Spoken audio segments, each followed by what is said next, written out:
Hi everyone. Today I want to teach you a great tip to win the most important points during the matches. It's called serve and volley. Serve and volley was really a game style, and you had players who were specialists of serve. And the players who know how to do serve and volley can always surprise the opponent and do something that is completely unexpected, and thanks to that win those major points in a match and make a big difference.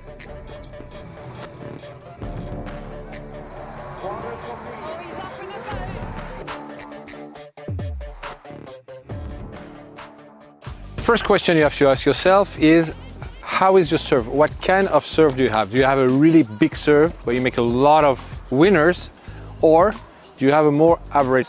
Then it's much better to use serve with spin. Why spin? First of all, because it's not easy to be precise for the opponent on a spin serve, whether it's a kick or a slice. And second, because it gives you time. Because of the spin, the ball travels much slower, and you have a lot of time to come and cover the net, which will be very important for the first volley you'll have to volley. Now, a few hints about where to serve, considering where the opponent is positioned.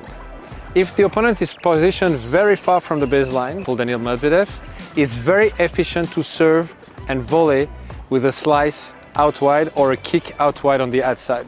Slice out wide on the deuce side, kick out wide on the outside. Why?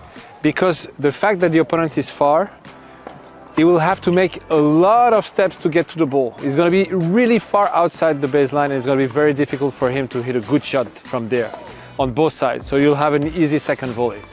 And actually, Novak has done it a lot in the final of the US Open against Daniil Medvedev with a lot of efficiency. Now, if the returner is close to the baseline, I would say that the most efficient serve to play serve and volley will be a slice to the body.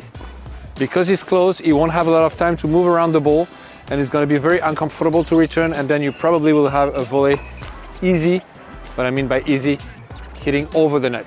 In any case, you have to vary your serve. It's important that the opponent should not know where you're going to serve. Otherwise, it's going to return really well, and you'll have a very difficult ball to volley. And finally, of course, it will sound like an evidence, but if you can scout one of the side that is weaker on your opponent's return, whether it's forehand or backhand, of course, you should abuse serving and volleying on that side. If I have to summarize serve and volley, it's quite simple. It's serve, sprint, split step, sprint. The first sprint is to run as fast as possible and to be able to split step inside the service box. That's the role of the first sprint. Once you split step in the service box, you hit your first volley, and then you sprint again to be able to have the second volley as close to the net as you can.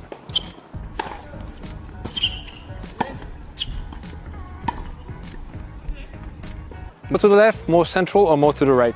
It depends on where you serve. The rule when it comes to coming to the net, and the rule is this one, it's very simple. You follow your ball. So if I serve on the tee and I follow my ball, I will split step on the tee. Oh yes, shaking the head from Kerry. I think you can't believe what this guy does. The more I'll serve out wide, the more I will follow my ball, and the more out wide I will be. Here, can be even here if I serve very short with slice.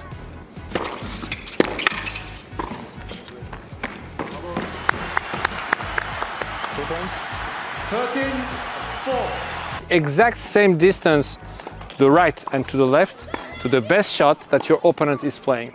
So if you follow your ball, you're technically always on the same distance on both of the shots that your opponent can play. This is one of the basics of tennis tactics, and you can watch my masterclass that explains everything about it.